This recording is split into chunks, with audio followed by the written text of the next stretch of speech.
These animals were hunted to the brink of extinction.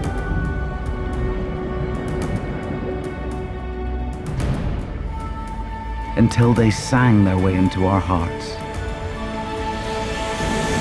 Join us as we follow a brilliant team of scientists and rescuers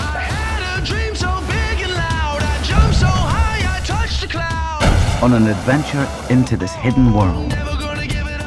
Whenever we start out on a movie like this, we're starting from scratch. You know, I didn't know a lot about humpback whales to begin with, so we turned to scientists. And the scientists have been wonderful. They've been a part of this team throughout the process.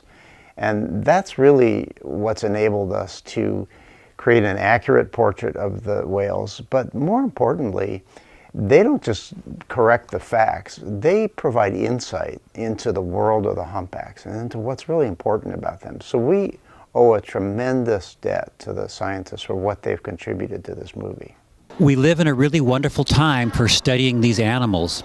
With modern technologies and mineralization, we can actually benignly attach sensors to their body, like suction cup critter cam tags developed by National Geographic.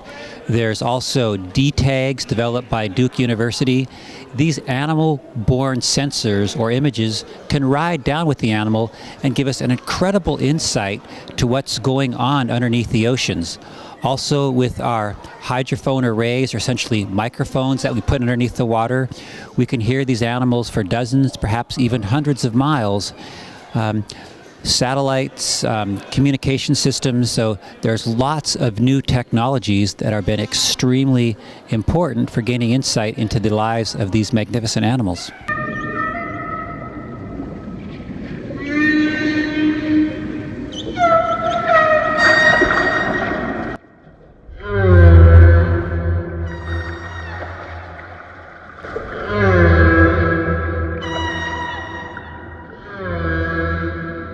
In the 1970s, when these recordings were studied by scientists Roger Payne and Scott McVeigh, they recognized that the seemingly random noises were actually precise rhythmic patterns of sound, or songs.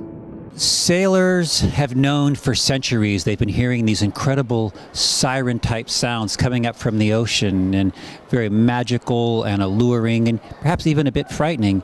And it wasn't until Dr. Payne and his colleagues and other Navy researchers began to suspect that it was the humpback whale making these incredible sounds. And it was like, wow. These amazing, beautiful songs, they changed our perceptions about these animals. We realized that they too have a voice, and it's been a wonderful difference for the conservation movement. Up in Alaska, where I study, they also make feeding calls, and throughout the world they make an incredible diversity of social sounds that we think are almost more, I wouldn't call them language, but they appear to be a bit more language-like. Their chatter, and so there's still a ton to learn about these magnificent animals.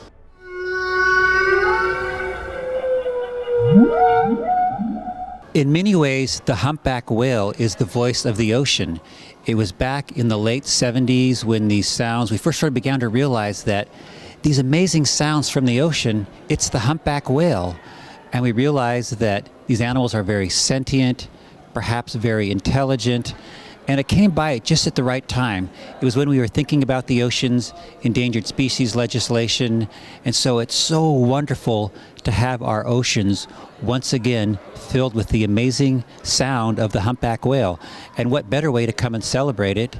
Down here at the Science Center in the Omni Dome, you can see these life-size whales. I mean, you can look right into their eye and see their incredible intelligence. So come on down. For centuries, we were slaughtering these animals.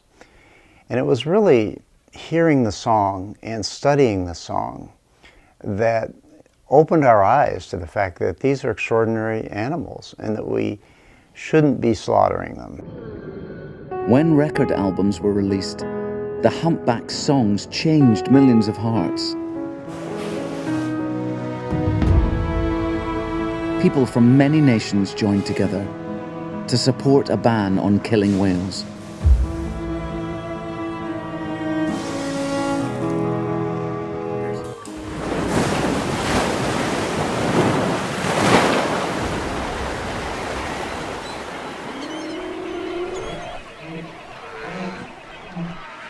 For me, one of the most amazing moments was the first time I ever saw bubble net feeding.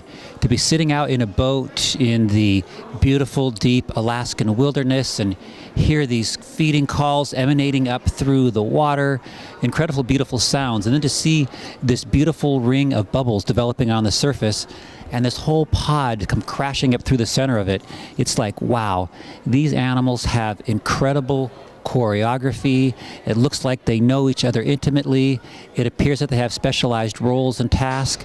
And it was the realization that you have an incredible mind in the water. It was beautiful.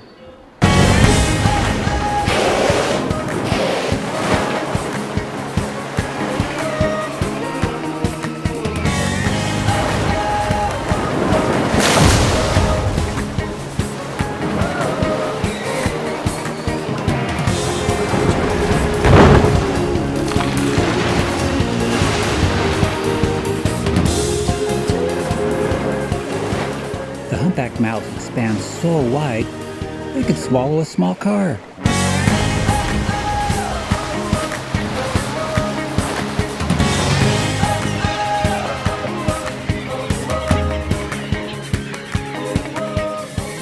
They can eat up to a ton of food in a single day. That's like 8,000 hamburgers. Most of the time, humpback whales in Alaska feed on krill. These small shrimp-like crustaceans thrive here, in waters enriched by upwelling currents and glacial nutrients.